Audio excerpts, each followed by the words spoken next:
Entonces, yo les voy a hablar un poco sobre cómo nace la inclusión y cómo actualmente se está dando la inclusión en el mundo. No es exactamente como dicen las normas legales o como se dice en los medios de comunicación, no es así, ¿ya? Y el término inclusión, vamos a referir más al área educativa, porque el término inclusión ahora se habla en sociología, en el área laboral, etcétera, pero nos vamos a dedicar fundamentalmente al área educativa. En inglés es muy parecido, inclusion, o sea que es lo mismo, doble S nada más. Esta diapositiva se refiere a qué lugares puede tener un niño que tiene una discapacidad. Recuerden que el término discapacidad es un término genérico que abarca a los niños con discapacidad intelectual, antes le llamábamos retardo mental, discapacidad visual, antes le llamábamos ceguera, a los niños con algún tipo de problema de lenguaje, ahora se llama trastorno de la comunicación o desorden de la comunicación, han cambiado los nombres, ¿no?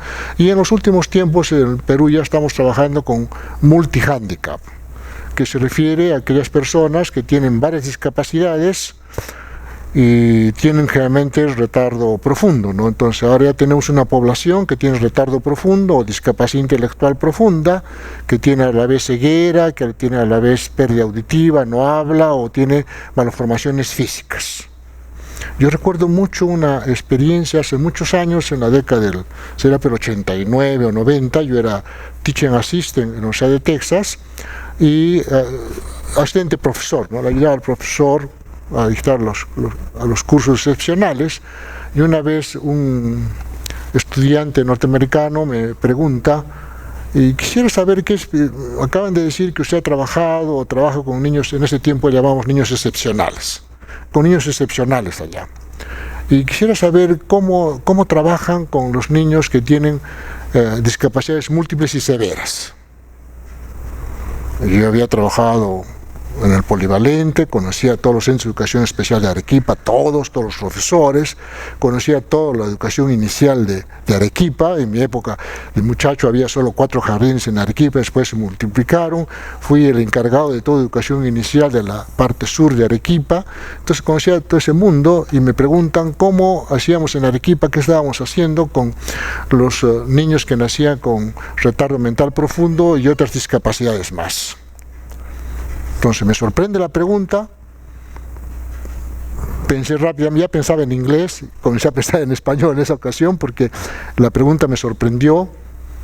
Me acordé del Hospital General, donde estuve mucho tiempo en el servicio de psiquiatría, y a pesar de que trabajaba en educación especial, yo no conocía niños con retardo mental profundo, que sean ciegos, sean sordos, etc. Y en ese momento, en segundos, me pregunté, ¿qué pasa? ¿En Arequipa no tenemos esos niños? Y la respuesta es sí, no tenemos. Y me pregunté inmediatamente, en segundos, ¿y por qué no tenemos? Porque me acordé de algunas experiencias del general, en las cuales nacía un niño con malformaciones físicas terrible, y entonces el médico, decíamos, pobrecito, decían todos, llamamos al papá, se había una pequeña conversación y lo que se hacía era dejarlo morir. Y por eso no teníamos este tipo de niños, porque al momento de nacer se morían. Aparte de eso, en ellos hay muchos problemas de pérdidas de las madres y como no teníamos buena atención hospitalaria, se morían antes de nacer o durante el nacer o poco después de nacer. Era la ley de silencio y todos, nadie decía nada. Entonces les dije, miren, en el Perú somos un país que no tiene buenos servicios asistenciales y la mayoría de esos niños muere antes, durante o poco después de nacer. Pero por falta de cuidados, ¿no? Un estudiante, un muchacho se para y dice, así deberíamos hacer en Estados Unidos, porque allá tienen una tremenda capacidad, una tremenda cantidad de estos niños, sobre todo cuando se inventó una droga que se llamó talidomina, que era una medicina que ayudaba a todos los procesos de embarazo y aliviaba de todos los malestares del embarazo. Entonces muchas madres norteamericanas, millones, miles, tomaron eso y después de años se dieron cuenta que las madres que habían tomado talidomida para superar los problemas del embarazo, los hijos nacían o morían o nacían con graves deformaciones físicas, sin brazos, sin piernas, así terribles alteraciones físicas. Entonces fue toda una generación que el gobierno tuvo que trabajar con ellos porque nacían con retardo y estas alteraciones físicas y tuvieron que darles atención especial. Entonces, en esa época nosotros y hasta la actualidad clasificamos de la siguiente manera, ¿no? La gran mayoría de niños con necesidades educativas especiales, diferentes o con discapacidades del aprendizaje puede ir a una escuela, a una clase normal, ahora llamamos regular education se llama, una clase regular, y allí hay algún tipo de profesionales que les ayudan a los profesores a decir, miren, este no escucha bien, hay que sentarlo adelante, mire, este no mira bien, hay que hacerle poner lentes, mire, este tiene dislexia, hay que usar un método fónico, etcétera, para enseñarle a leer, escribir, etcétera. Son niños que asisten a clases normales y que con algunos consejos la profesora puede desenvolverse más o menos bien. Pero otro grupo de niños que tiene problemas ya más serios, por ejemplo un retardo mental leve, entonces también estos niños van a un aula normal, regular, pero para ciertos cursos donde es conocimiento, dentro del mismo colegio hay un aula especial que tiene distintos nombres de acuerdo al lugar de Estados Unidos, Container Room, Resource Room, etcétera, etcétera, y entonces allí van a aprender matemáticas, van a aprender lectoescritura, y en el resto del tiempo, donde no hay esos cursos importantes, dibujo, educación física, música, todo esto de cursos están con los alumnos, compañeros, entre comillas, normales, en el aula regular. ¿El Perú ha tenido eso? Sí, por supuesto que hemos tenido eso. En la década del 80, en el Perú se formaron las llamadas aulas de nivelación, en la época de reforma educativa.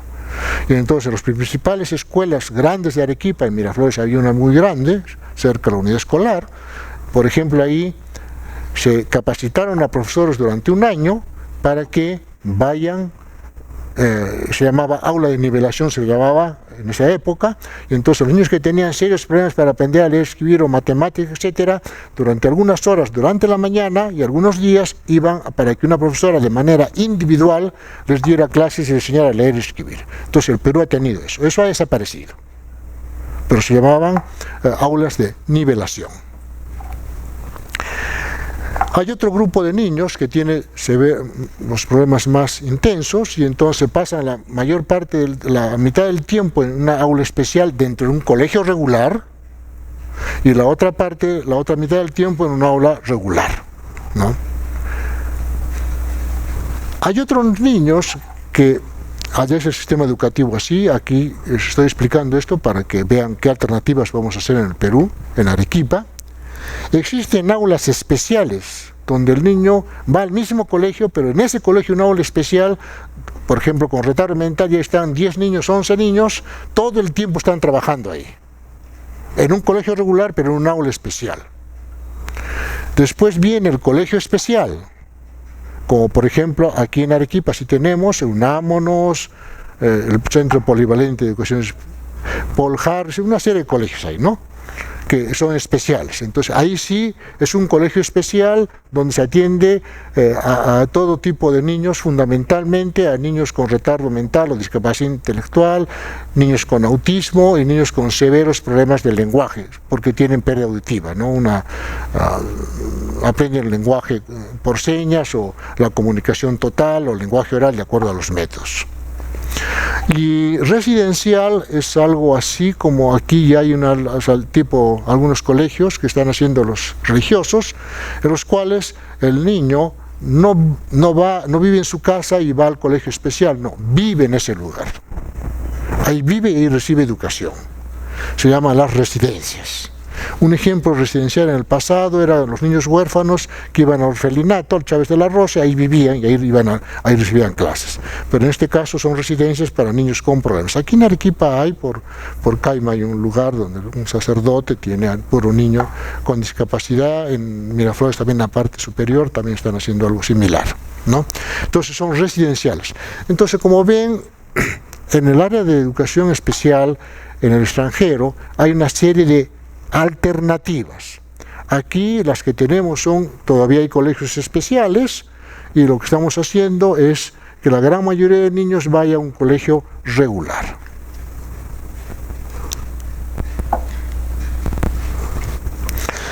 ¿A quiénes se da estos apoyos especiales, ya sea en un colegio regular o en un colegio especial?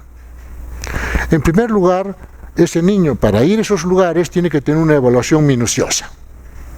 La evaluación minuciosa generalmente la hace un médico, un psicólogo, un terapista ocupacional, un patólogo del lenguaje y un profesor regular. En segundo lugar, esto por favor lo voy a repetir a través de todo el curso, de toda la exposición, los padres tienen que participar. Aquí ya tenemos también la casi participación obligatoria de los padres. En este caso, los padres también tienen que participar en el diagnóstico y ellos son los que toman la decisión si va o no va a recibir ayuda especial. Son los padres. En un caso, ¿el padre puede estar totalmente equivocado? Sí. Cuando hay ese caso de que está totalmente equivocado, es la justicia, el juez quien decide qué es lo que se va a hacer. No es el colegio, no es el psicólogo, no es el médico, no es el papá. El otro principio es el ambiente menos restrictivo, que es como una filosofía. ¿Qué significa ambiente menos restrictivo? Significa que un ser humano debe estudiar en el ambiente más normal posible, donde haya menos limitaciones. ¿Y cuál es el aula donde hay menos limitaciones? Es el aula regular. Entonces es un principio como filosófico, ambiente menos restrictivo, que no haya cosas especiales, libre. Y lo que más se parece es el aula regular. Y el otro que no seguimos en el Perú, a pesar de que es una de mis grandes frustraciones, porque trabajo en esta área 40 años, es de que todos los programas para niños que están incluidos deben tener un plan educativo individualizado. ¿Quién sabe aquí, si tiene alumnos incluidos en su aula, quién hace un plan individualizado educativo? Quisiera que levanten la mano para saber cómo lo hace y podemos conversar y lo puedo ayudar. Ya. Ese es un principio universal. Todo profesor que tenga un niño incluido en su aula no tiene que sujetarse al plan curricular de todo el aula. Tiene que hacerse un plan curricular para ese niño. Individualizado, por eso se llama. En inglés es Individual Education Plan. O sea, plan educativo individualizado por persona. Por lo tanto, de acuerdo a nuestras normas, si yo tengo 2 niños, que es lo que se puede permitir en un aula regular incluido, yo debo ir y decirle a esa profesora, por favor, quiero ver el plan educativo de ese niño A y el niño B. Y en todo el mundo me enseñan ese plan. Y yo puedo decir qué están haciendo, qué se va a hacer, y por lo tanto la evaluación tiene que ser de acuerdo a ese plan. No va a ser de acuerdo a la evaluación que hago con otros niños. Ya tenemos varios años, casi una década de educación individualizada en el Perú y no hacemos esas cosas. No hacemos eso.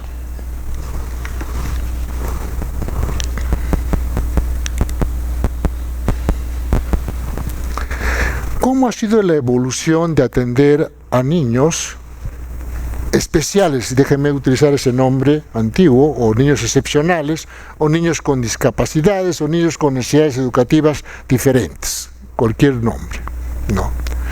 Entonces, en un pasado, ¿qué se hacía con estos niños?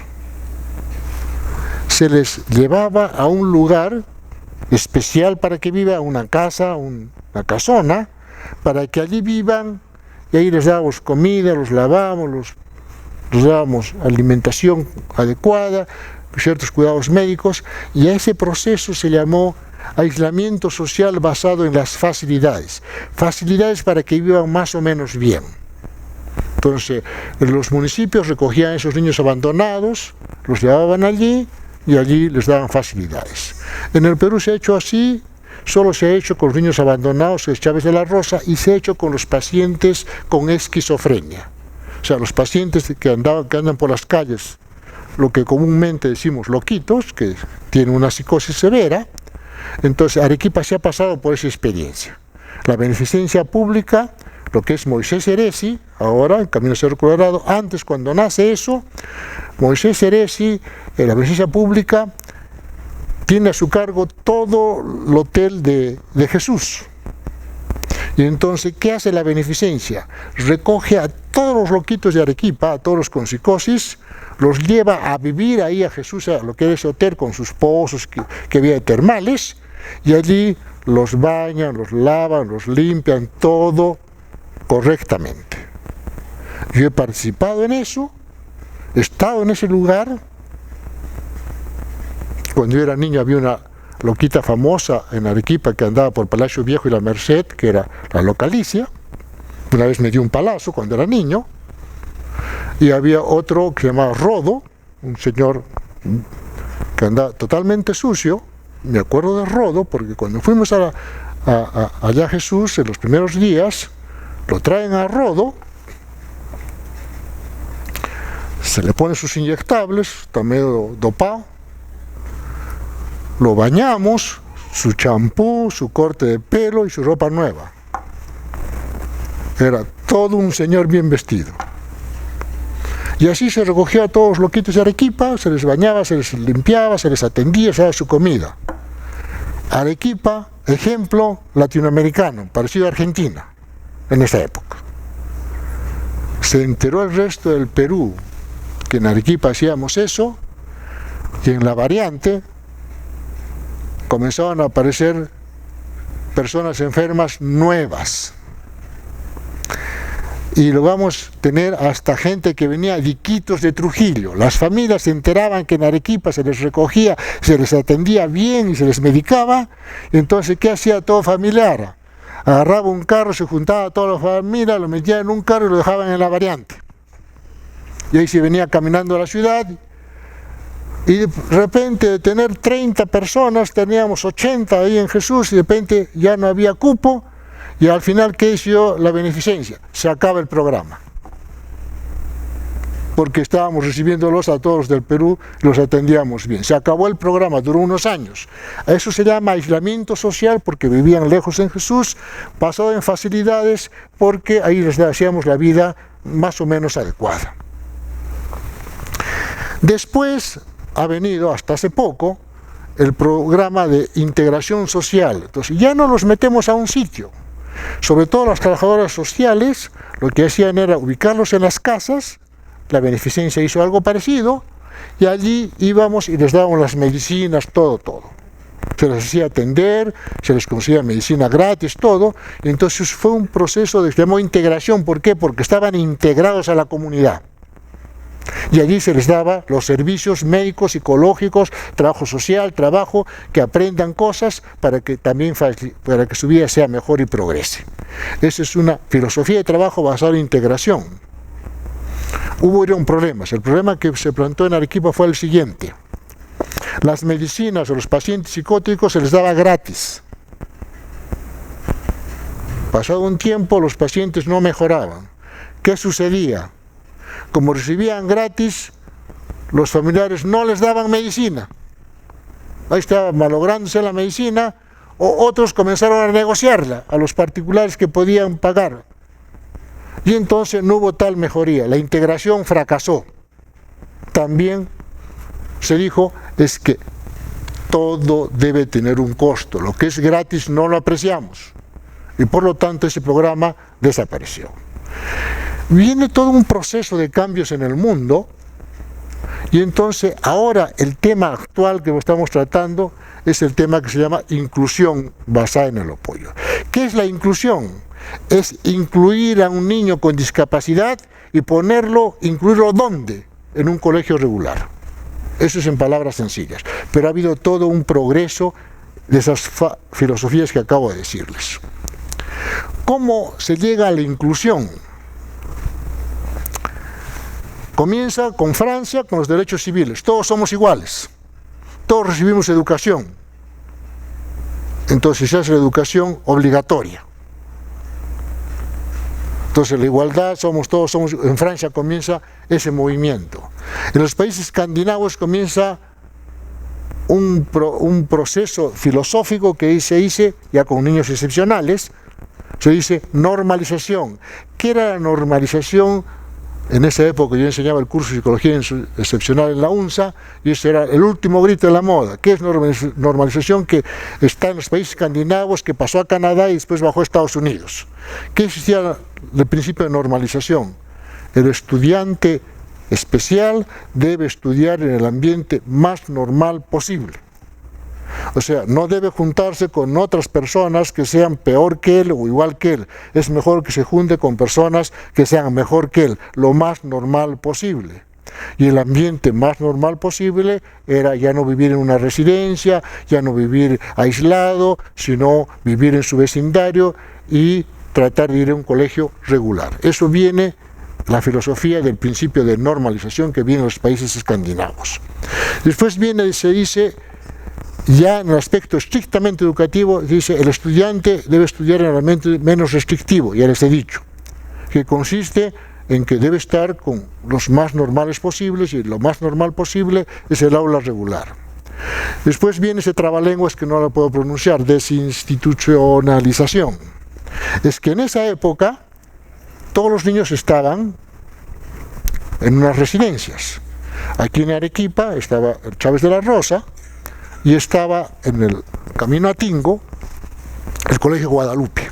¿Cómo se llama el de que está camino a Tingo, al llegar a Tingo? No, abajo en Tingo. Bueno, algo como Guadalupe era. Y entonces ahí tenían a todas las niñas del sur de Arequipa, y venían y se quedaban ahí a vivir, y ahí les daban colegio. Pero viene este principio y dice, no, están encerradas, es como una cárcel. Y entonces, ¿qué hace Chávez de la Rosa? Abre un colegio abierto a la comunidad, que ya no esté en la institución. Lo mismo hace el colegio de Tingo, y se abre un colegio grande, Nuestra Señora de Lourdes. Se abre y vienen todos unos regulares, y las chicas que vienen ahí se juntan con las regulares. Lo mismo, la institución más famosa era el Arco Herrera en el Perú, donde estaban todos los pacientes mentales. Daba miedo a ir ahí. Yo iba a visitar el pabellón 4, que era el más terrible, y entonces se comienza a sacarlos de allí y que vayan a vivir con sus familias y ahí recibir apoyo. Entonces viene este proceso. Después viene educativamente el proceso de integración, que es el que viene toda la filosofía, ¿no?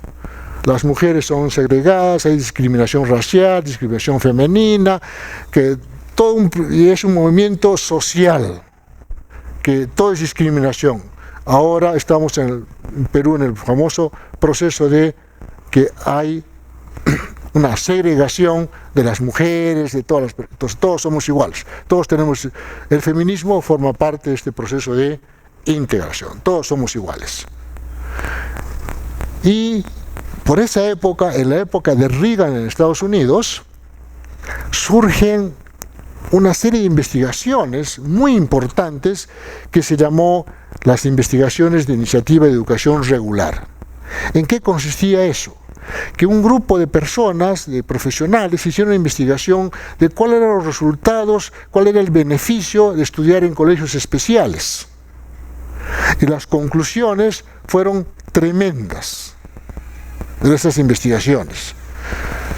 En resumen, la educación especial no daba grandes beneficios a los niños que asistían a ese periodo, durante años a esos colegios especiales.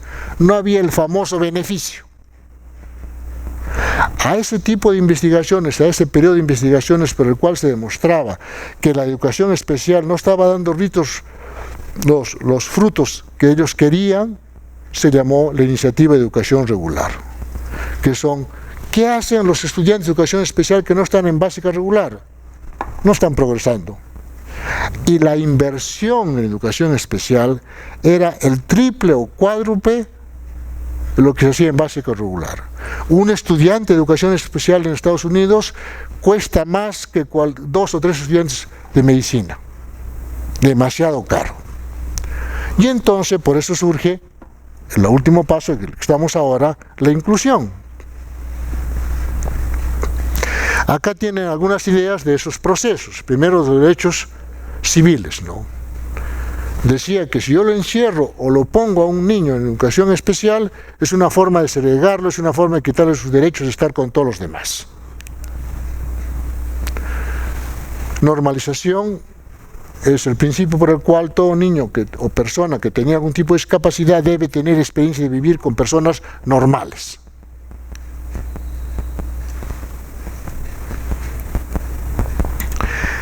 Todo niño que tenga necesidades educativas especiales debe estudiar en el ambiente más normal posible, y el más normal posible es el aula regular. Sacar de las instituciones y comenzar a vivir en sus familias. De eso tuvieron muchísimo trabajo todas las asistentas sociales, todas las trabajadoras sociales. La integración o mainstreaming en un comienzo comenzó con llevando a los niños especiales al aula regular, pero los hacían pasar tiempo con profesores especiales. Eso también fue condenado. Y esta es el resultado de las famosas investigaciones de esa época. La educación especial no da frutos y tiene como un ministerio separado de educación regular y por lo tanto debe desaparecer como un organismo particular de educación especial y debe estar supeditado a básica regular. Los programas de educación especial son inefectivos, realmente no avanzan. No hay por qué estar poniéndoles etiquetas, que retardo mental, ya no se dice, ahora se dice no, se tiene que decir la persona con retardo mental, la persona con discapacidad intelectual, ¿no? En esa época se decía el retardado, el esquizofrénico, etcétera, ¿no? No se pone, se le trata con, inclusive en hospitales, la paciente, la cama 28, ni sabían el nombre del paciente ni el diagnóstico, solo el número de la cama. Y encontraron que los profesores de básica regular no les gusta tener ningún niño diferente, medio especial. En Arequipa lo he vivido. Hicimos una investigación en todos los colegios de Miraflores y Mariano Melgar y encontramos que los profesores catalogaban de sus alumnos, promedio de 30 y tantos niños por aula, decían el 30% de su clase necesitaba educación especial. Solo querían tener alumnos tipo universidad, donde uno, ni siquiera ahora se es en la U, dicta su clase, el que aprende, aprende, el que no aprende, no aprende. No hay que tengo que enseñarle aparte, etc. Y para ellos, el 30% de la investigación que hicimos en Arequipa de profesores de básica regular querían que sus niños de sus aulas se vayan a recibir aulas de nivelación o a colegios especiales. Yo era el que recibía en el polivalente, tenía que examinar a los niños que los profesores y padres enviaban para ver si catalogaban para ingresar al colegio especial, y de cada 100 que enviaba a la comunidad, solo 2 o 3 se quedaban, porque el resto eran niños normales o con problemas leves que no tenían por qué ir a educación especial. Eso me ayudó mucho a mí, porque vinieron unos holandeses cuando nos apoyaban por la Philips y seleccionaron un grupo de psicólogos para mandarnos al extranjero becados. He viajado mucho becado, nunca he ido a estudiar por mi cuenta, es muy caro. Y una de las cosas que encontraron al examinar mi trabajo era pues que no, toda la gente pensaba que tenían sus hijos necesidades especiales, los profesores igual, y se rechazaban. Y les pareció bien y eso me ayudó a que ganara algunas becas. Y lo otro que se ha encontrado es de que si uno es sucio, si uno es pobre, si uno es medio indígena, en Estados Unidos si uno es negro o latino, tiene más probabilidades que lo identifiquen como que tiene retardo y necesita educación especial.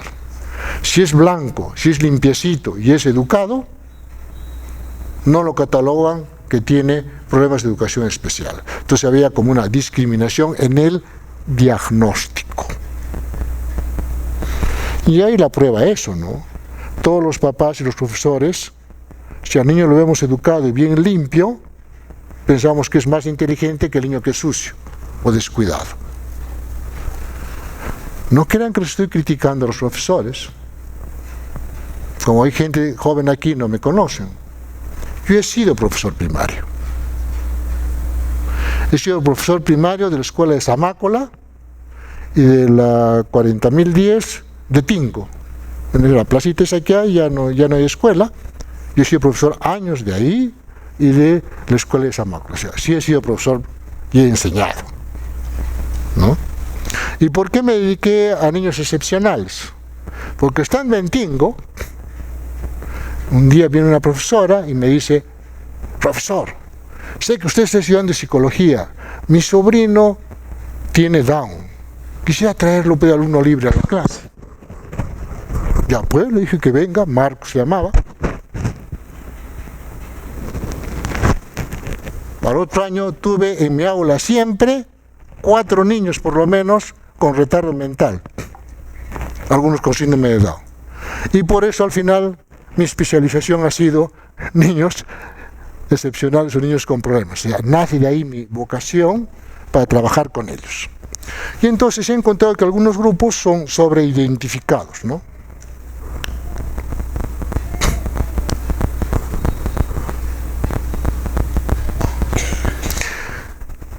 Ahora quisiera decirles que no lo menciono aquí, pero también ha habido razones políticas y económicas.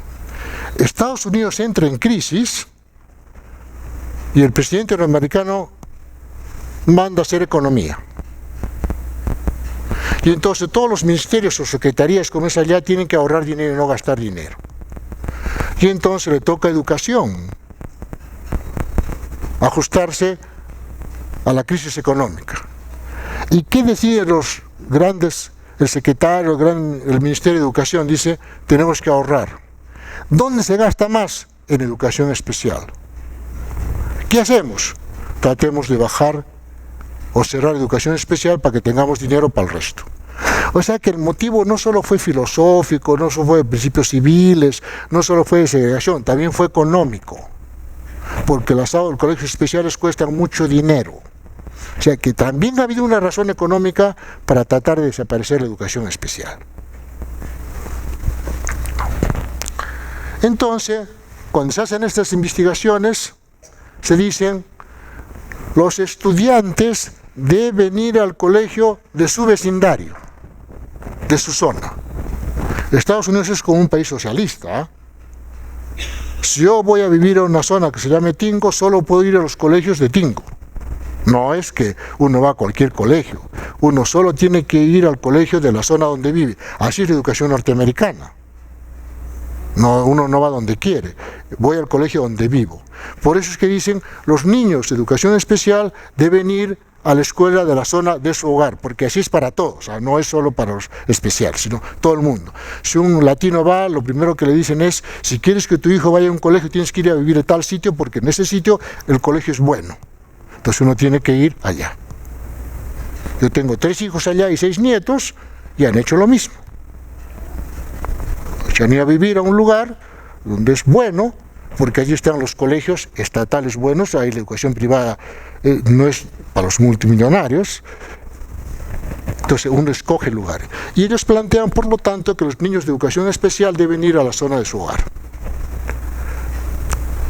Y plantean otra cosa. Los niños especiales nunca deben ir a educación especial. Desde que nacen, desde jardín o desde el comienzo, deben entrar a básica regular. Esos son los 2 grandes principios de la inclusión. Viene ahora un tema en debate. ¿Todos los estudiantes de educación especial deben ir a básica regular o no? Y la verdad es de que hay un debate mundial, estamos hablando del presente, estamos hablando de 2019. Hay el debate si todos deben ir a básica regular o solo los que tienen problemas leves. Hay un grupo de especialistas que dice que todo el mundo, así sean multi-handicap, deben ir en su silla de ruedas, todo, deben ir al colegio de básica regular. Y hay otro grupo de gente que dice, no, la educación especial debe seguir para esos casos de alteraciones severas. Y los que tienen alteraciones leves, que es la mayoría, deben ir a un colegio regular. Entonces a ese debate se le llama inclusión total. ¿Qué significa inclusión total? Que todos, inclusive con retardo severo o múltiples discapacidades, deben ir a un colegio, a un aula regular. También se le conoce con el nombre de cero rechazo, zero rejection, es en inglés. Es decir, no, ningún niño puede ser rechazado de básica regular. Así sea sordo, ciego, retardado, incapacitado motoramente, etcétera, todos deben estar en básica regular. Ese es el debate mundial. Y eso es lo que, como ya estamos teniendo niños con multi-handicap, los estudiantes peruanos, los padres peruanos, los profesores peruanos tienen que tomar decisiones. ¿Vamos a hacer el modelo de cero rechazo o vamos a hacer el modelo que solo la educación especial debe subsistir para los casos severos? Por lo tanto, la inclusión social, la inclusión total dice, los estudiantes especiales no pertenecen a educación especial, pertenecen a básica regular. No se van a aulas especiales, todo el tiempo tienen que quedarse en el aula regular. Y los planes regulares, IEP o Plan Educativo Individual, tienen que ser hechos con el profesor de básica regular, los asesores especiales, los profesionales y los padres.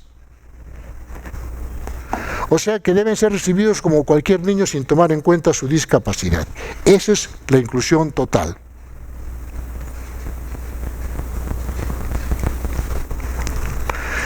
Entonces, la ley peruana se basa en eso. Todos los niños deben irse a básica regular. Me preguntaba un profesor, yo tengo un niño con retardo mental profundo. ¿Qué hago en matemáticas? Mis niños están haciendo división llevando con 2 cifras. Le digo, es que si usted tuviera un plan individual, usted también hace matemáticas con ese niño incluido. Me dice, doctor, eso es imposible. Sí, le digo. Pero en su plan educativo de matemáticas de ese niño, usted va a poner diferencias entre harto y poquito. Eso es matemáticas. Bastante mucho. Eso es matemáticas. Entonces, está usted haciendo clases de matemáticas con el niño con retardo mental profundo, y está usted haciendo clases de matemáticas con los otros. A este le enseña usted alto, bajo, todo lo que es aprestamiento inicial. A este le enseña usted matemáticas con dinero, y no va a saber qué es 5 o 10 soles, sino con esto compro más y con esto compro poquito. Eso es matemáticas. Inclusive está un niño que es superdotado, gifted. Bueno, ¿cómo se hace? A esta mira un programa especial y está estudiando los agujeros negros, las estrellas enanas, y el otro que es con retardo está estudiando la tierra. En la tierra hay agua, hay árboles, hay animales. El curso es parecido, solo que una cosa aprende uno y otra cosa aprende otro. Árboles que dan frutas, plantas que se comen, plantas que no se comen. El otro estará estudiando, pues, y hablo de casos reales de superdotados, aquí estaba estudiando la posibilidad de existencia de vida en otros planetas. Él está estudiando, pues, simplemente que hay plantas que se comen y no se comen. Eso se permite en educación especial con el plan individual, y así yo puedo evaluarlo. Me ha distinguido entre 6 plantas y sabe cuál se come y cuál no se come. Logrado el objetivo. Este sabe que en el agujero negro atrapa la luz y no deja salir ni un, aunque está en dudas ahora. O sabe qué es la teoría del Big Bang, ya aprobado. Cada uno de acuerdo a su objetivo. Por eso es tan importante el plan educativo. Por supuesto que tiene que haber apoyo de los compañeros. Y la única forma que los compañeros no hagan bullying o se burlen de él, etcétera, es que desde jardín lo conozcan. Es la única forma. Que inclusive lo ayuden a bajar las gradas, etcétera. Un caso de un niño con síndrome de Down con retraso profundo, el más querido en un colegio allá en Texas. Manipulado, por supuesto, ¿no? Allá hay mucha competencia entre los colegios. Entonces van a jugar básquetbol y a este lo ponen bien, su bandera, y es el encargado de insultar al otro equipo. Dile, es tal cosa, y el otro ¡guau! Grita, todos lo aplauden, lo quieren y lo atienden porque lo hacen hacer todas las travesuras para fastidiar al resto. Pero él se siente ahí el rey. Porque lo atienden, le dan, está con su uniforme, está con sus mascotas, etcétera, etcétera. La cosa es que la pasa feliz en los partidos y lucha porque su equipo gane y hace las barras terribles. Pero eso es desde pequeño, pues se hace que la gente utilice de acuerdo a la convivencia, aprendo a respetar y aprendo un poco hasta, a veces claro que me sobrepaso, pero ese niño se siente aceptado, tiene autoestima. Así se trabaja la autoestima, no se trabaja con una psicoterapia, ¿no? Entonces, tiene que haber apoyos de los compañeros, por supuesto que los profesores tienen que tener ciertas actitudes, ¿no? Por ejemplo, trabajo mucho con niños que tienen la epidemia actual, ¿no? El TDAH. Los que tienen leves, si no les toca, a veces les toca un buen profesor, no necesitan medicinas.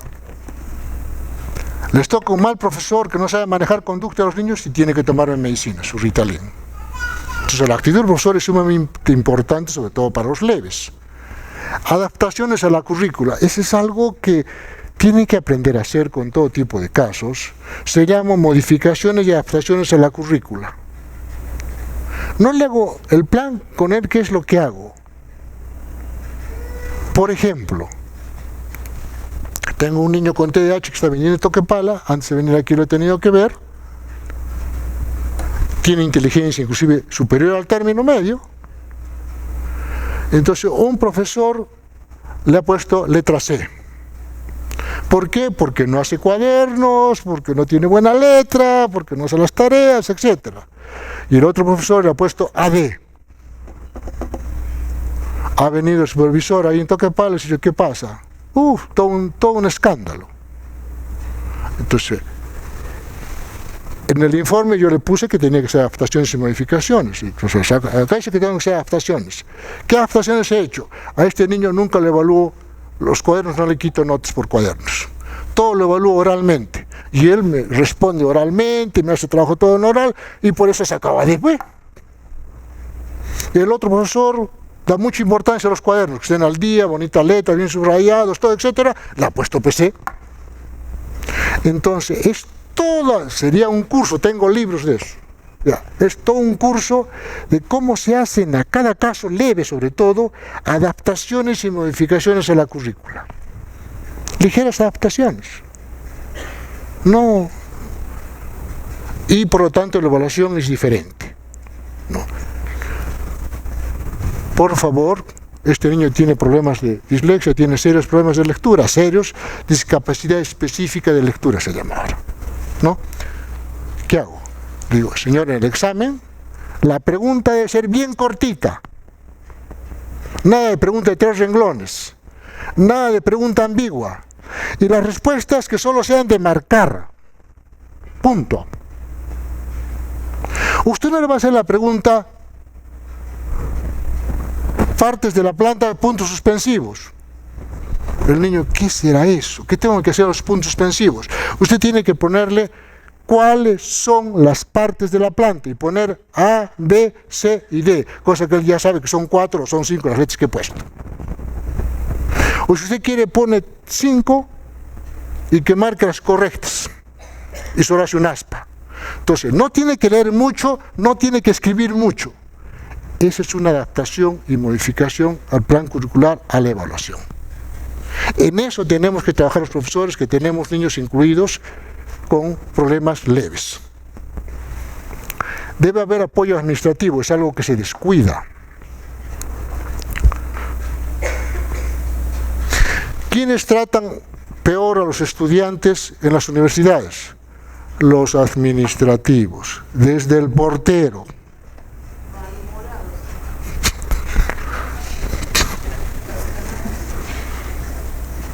Los profesores hacemos esfuerzos ahí ahora. A mí me lavaron el cerebro en Estados Unidos porque me dijeron, mire usted señor, usted va a ser teacher assistant y todos aquí damos de comer a nuestra familia porque hay alumnos que pagan su pensión. Si el alumno no paga, usted no tiene ni cómo mantener a su familia ni de qué vivir. Entonces, existen profesores porque existen alumnos. No es como yo creo soy una eminencia y existen alumnos porque existo yo como profesor. Es al revés. Existen profesores porque existen quien estudie. Y por lo tanto, lo número uno es el estudiante. Entonces, descuidamos apoyo administrativo. Desde el portero, desde el que barre, todos tienen que ser capacitados para que sepan comprender al niño con algún tipo de discapacidad. ¿Qué haces alumno aquí? Cuando yo limpio no debe haber nadie. Pues debes saber que ese niño tiene problemas motores y que prefiere quedarse en la clase, o que lo vienen tarde a recoger y ¿dónde se va a quedar? Más seguro en tu aula. Entonces hay que formar hasta los administrativos, que es la gran falla que tenemos, ¿ya? Y si bien el papá puede estar todo confuso y hay que explicarle todo bien, la secretaria, todos, ¿no? Eso hablamos de apoyo administrativo. Y es bueno que un niño de educación especial comience a recibir aula regular desde iniciar al mismo colegio, para que no sea un choque cuando entra, porque todos los niños de educación especial, la gran mayoría, tienen problemas de adaptación. Y entonces no vamos a estar cambiando de colegio y cada proceso de adaptación demora un montón. ¿Cuál es el debate actual? Que no es tan actual, hace 6 años, ¿no? Hay gente especializada que dice que es una ilusión pensar que todos los niños con discapacidades deben estar en aula regular. Es más una ilusión. Como una ilusión es, los hombres y las mujeres somos iguales. No es cierto, no somos iguales. ¿Tendremos los mismos derechos? Por supuesto que sí. ¿Tenemos las mismas obligaciones? Puesto que sí, pero no somos iguales. Entonces, hay estudiantes que son diferentes, y si son diferentes tienen que tratar un... En el Perú todavía les agrada. En un comienzo era yo muy educado en Estados Unidos. Pasé primero, abría la puerta si era mujer, hasta que me usaban a mirar y me decían, ¿qué? Yo puedo abrirme la puerta.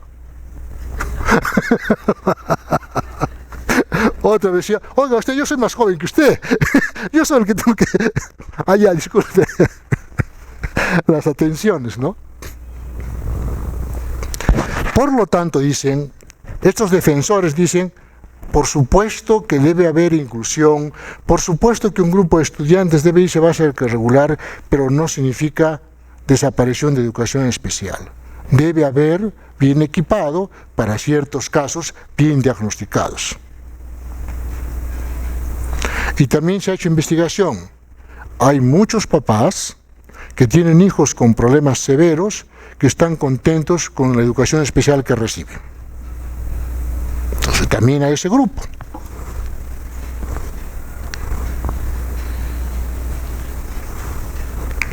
Y ahora estamos al otro lado.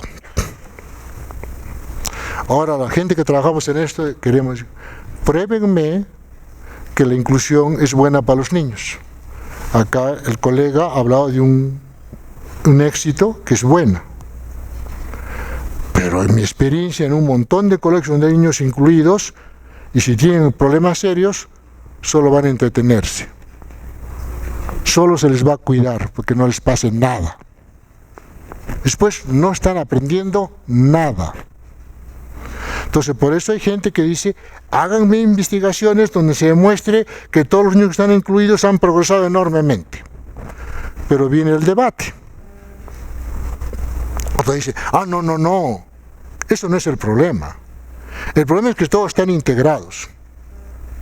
Y si no han aprendido, lo que tenemos que hacer es enseñar para que aprendan, pero se quedan.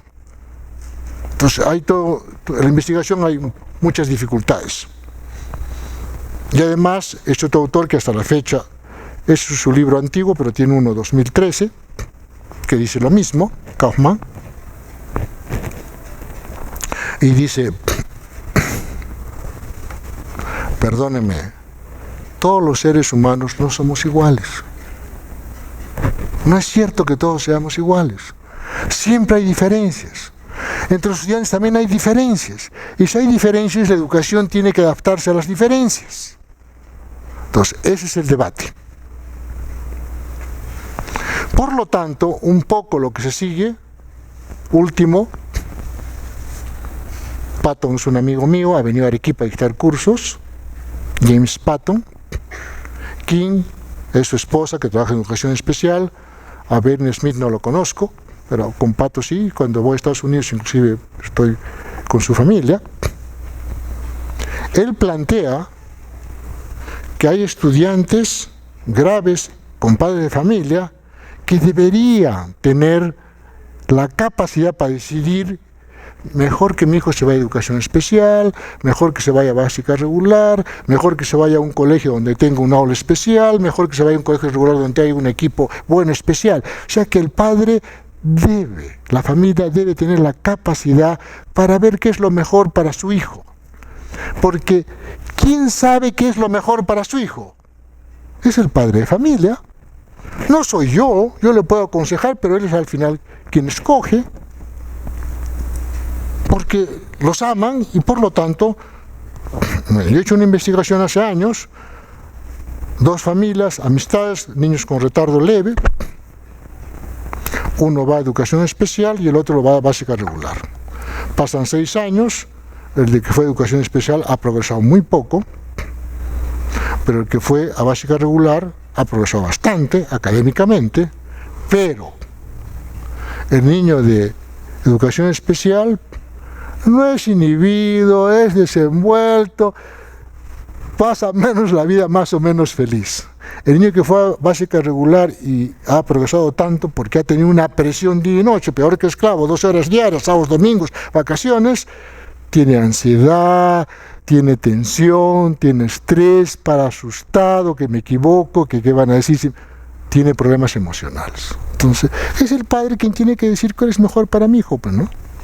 Y siempre, por favor, recuerden, no es algo que yo sigo, pero dentro de las psicologías actuales, para alguien que estudia guay, que dijo, ¿quién es más inteligente? ¿Que tiene un coeficiente intelectual más alto o quien vive más feliz? Entonces, pueden aplicar eso.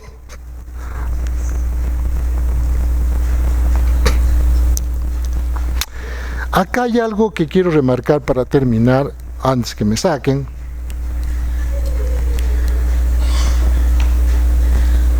En primer lugar, la inclusión no funciona si los profesores no se comprometen. Entonces, la labor del Estado, la labor del gobierno, la labor del Ministerio de Educación es ¿qué hacer para que los profesores se comprometen y se involucren? Debe comenzarse desde la formación universitaria. Debe hacerse de que todo profesor que tenga alumnos incluidos debe tener auxiliar, o ver la forma que tenga un auxiliar. Todo ese profesor tiene que tener capacitación. Ese colegio tiene que tener un equipo especial que los apoye cómo solucionar. Como les acabo de decir, hagan el plan individual y a este niño enséñale matemáticas, harto poquito, dinero se compra muy. Eso es matemáticas, eso es adaptaciones. Y por supuesto, tener controles, pero no como el control que nos ha contado su compañera, sino con apoyo. ¿Cuál es el gran problema? ¿A qué me refiero más aquí? El gran problema que tenemos los profesores es lidiar con padres de familia, sobre todo con algunos padres de familia. Es fácil decir que debemos trabajar en comunidad, que debemos apoyarnos, pero hay algunos papás y hay algunos profesores que no nos podemos comprender así. Hay profesores que por sus experiencias negativas que han tenido no quisieran ni verles la participación de los padres en el trabajo académico en la escuela. Entonces es algo que los psicólogos todavía no hemos podido resolver,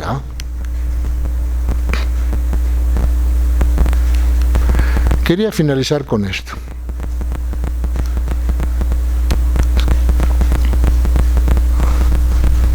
Este es 2018, ¿eh?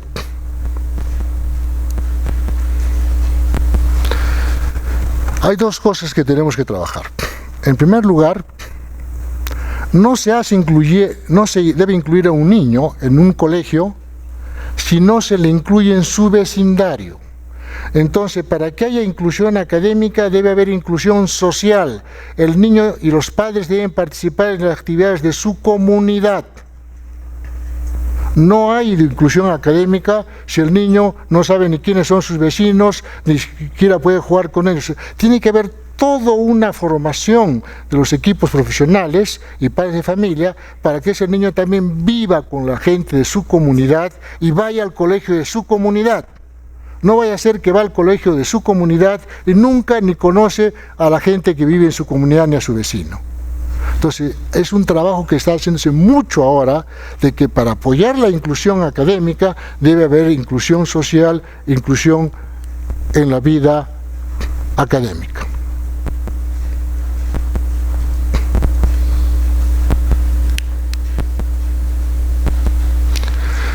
Otra cosa que tienen que aconsejar a los padres. Toda familia que tiene niños discapacitados, así como les he dicho que el colegio, la escuela, tiene que hacer acomodaciones, plan individual, etcétera, tienen que recordar a sus padres. Los padres tienen que hacer acomodaciones en su vida familiar. Tienen que hacer acomodaciones en su vida física, no tener mayores gradas, etcétera, etcétera, el tipo de cocina y las rutinas de vida, quién lo lleva, quién no lo lleva, quién lo cambia, quién le ayuda a comer, etcétera, por turnos. Y toda la estructura y dinámica familiar tiene que hacerse cambios. Si no se trabaja con la familia para que haga también acomodaciones en el hogar, no vamos a hacer acomodaciones solo en el aula y nada en la casa. Y hemos encontrado que cuando los padres participan en el plan educativo de su hijo, se preocupan más porque saben qué está haciendo, qué va a hacer y cuál es el objetivo. Y por favor, no se olviden de eso. Todo profesor de aula que tiene niños incluidos debe tener auxiliar. Pero eso es imposible, como están haciendo en algunos lugares. Para recibir a ese niño, los padres de familia se comprometen a que me envían un familiar de tal hora a tal hora, siquiera 1 hora diaria a la escuela, para que en ese periodo le dé un apoyo individualizado con mi dirección. Si no, ese niño no es recibido. Pues tiene que tener un auxiliar. Si el Estado no me puede dar, es la familia quien tiene que contribuir a eso. Entonces, por favor, ya se me acabó el tiempo, cualquier cosa que quieran en general sobre patología me pueden preguntar. Vivo, como, duermo, todo solo con ese tema. Si me preguntan de otras cosas, no sé nada. Me preguntan de psicología social, laboral, todo, no sé nada. Solo sé de este tema que les acabo de hablar.